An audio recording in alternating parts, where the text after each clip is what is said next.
All right, let's dive right into this explainer. Today we're doing something pretty exciting. We are celebrating the sheer magic of true human authorship by totally dismantling a modern myth. You know the one, the myth of the AI neo-god. We hear constantly about artificial intelligence replacing the human mind, but when you actually look closely at the architecture of computation, the legal history of copyright, and the philosophy of language, well, a completely different story emerges. It's a story where you, the human, are at the absolute center of it all. Right away, we have to confront the big anxiety of our age.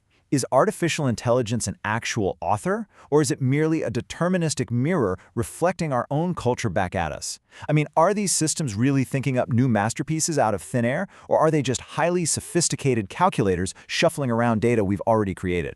Today, we're going to look at the hard evidence from legal rulings and computer science to find out. So here is our cognitive map for today's journey. We're going to cover 1. The AI creator myth. 2. AI as a digital scripter. 3. The universal semiotic bridge. 4. The sweat of the brow. 5. Agentic tort and liability. And finally, 6. The magic of authorship. Let's jump in. Starting with Section 1, the AI creator myth. So, right out of the gate, the U.S. Copyright Office and federal courts have actually drawn a really hard line here. They've definitively rejected AI authorship. Take the famous Thaler case, for instance, where someone actually tried to list an AI machine as the sole author of a work. The court basically said, no way. Human authorship is a bedrock requirement. The law explicitly states that a machine operating without a guiding human hand simply cannot be an author. Which brings us to Section 2, AI as a digital scripter. If AI isn't an author, what exactly is it? Well, the philosopher Roland Barthes had this idea of a scripter, someone who simply mixes existing text without injecting any original inspiration. And honestly, that hits the nail on the head for AI. It's a modern digital scripter. Think of it like a giant babblefish that ingests this immense pre-existing dictionary of human culture and just recombines it. It mimics our data patterns beautifully, but it totally lacks that genuine spark of creation. It doesn't originate, it orchestrates. And you know, historical legal precedent entirely backs this up. Just look at the Berne Convention, which is the oldest international copyright treaty out there. Its core principle, Article 6 bis, explicitly protects what are called moral rights. This means the honor, the reputation, and the paternity of the biological human author. The law is designed to protect the persona and the deeply human stakes involved in creation. Those are things a machine fundamentally cannot possess. Moving right along to Section 3, the universal semiotic bridge. To really grasp this, we have to constantly contrast the human mind with the machine. On one side, we've got human symbolic cognition. Let's call it OS alpha. It's non-deterministic, highly associative, emotional, and warm. On the flip side, we have the arithmetic logic unit, or the ALU. That's the physical silicon hardware of the computer. The ALU is deterministic, rigid, absolute, and completely cold. It literally only does exactly what it's told to do. So, the multi-million-dollar question is, how did these two totally alien worlds connect? Through the semiotic bridge. Text, whether we're talking about Python code, JSON, or just a natural language prompt, acts as this universal deterministic interface. You can think of text as a kind of divine script. It takes your messy, nonlinear, associative human imagination and actually compiles it into the rigid, absolute instructions that the silicon processor absolutely requires to execute anything. This step-by-step translation process is literal proof that AI isn't just conjuring ideas from the ether. Think about the flow. First, the human imagines. Second, the human writes the text. Third, the ALU executes. It's a physical architecture executing symbols that mean something to us and symbols that trigger actions in the machine. The machine is just the medium. You, the human, are always the source. Next up is Section 4, the sweat of the brow. When it comes down to it, creating true art requires what legal scholars refer to as the sweat of the brow. It requires fighting through the very real maze of life. An AI fundamentally lacks the emotional range to do this.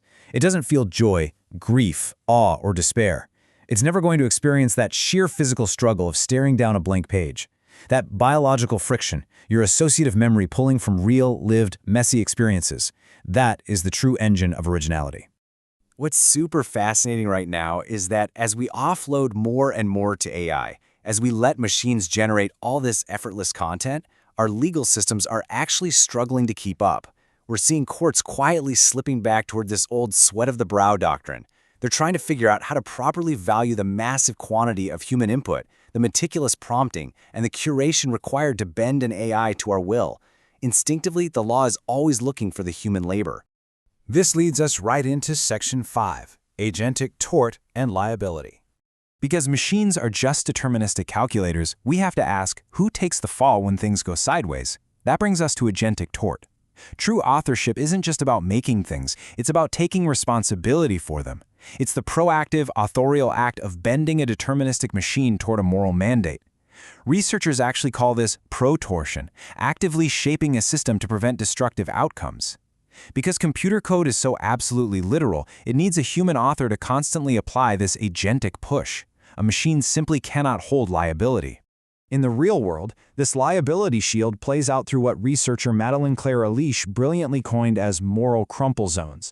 Essentially, when an AI fails, the human operator in the loop usually ends up absorbing all the cost and the blame, which proves that, at the end of the day, our legal and social systems will always seek out a human to bear the moral responsibility. We are inextricably tied to the outputs that we orchestrate.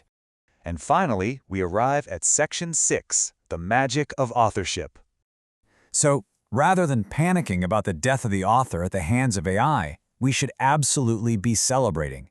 You are the ultimate theological steward of the ALU. The AI is merely the digital scripter, the babblefish, the cold processor of the grid.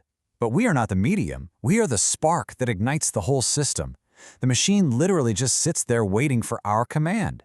At the end of the day, AI is an incredibly powerful, complex tool, sure, but the magic, the intent, the emotional resonance, and the actual soul of the work, that is 100% yours. You provide the rhetoric and the vision. The machine merely provides the technical execution. Always remember that the friction you feel, that associative thought crossing the semiotic bridge, that's the very stuff that pushes humanity forward. That physical, messy, and yeah, sometimes totally frustrating struggle of human creation, it is a feature, not a bug. It's the ultimate proof of your agency and your honor as an author. As we wrap up this explainer, I really want you to just pause and think about your own immense creative power. You sit at the helm of the most powerful text processing architectures ever built in human history. If the machine is simply a deterministic bridge waiting for instructions, what magnificent, messy, emotional, uniquely human intent will you choose to send across it today? Something to think about. Thank you so much for joining me, and keep creating.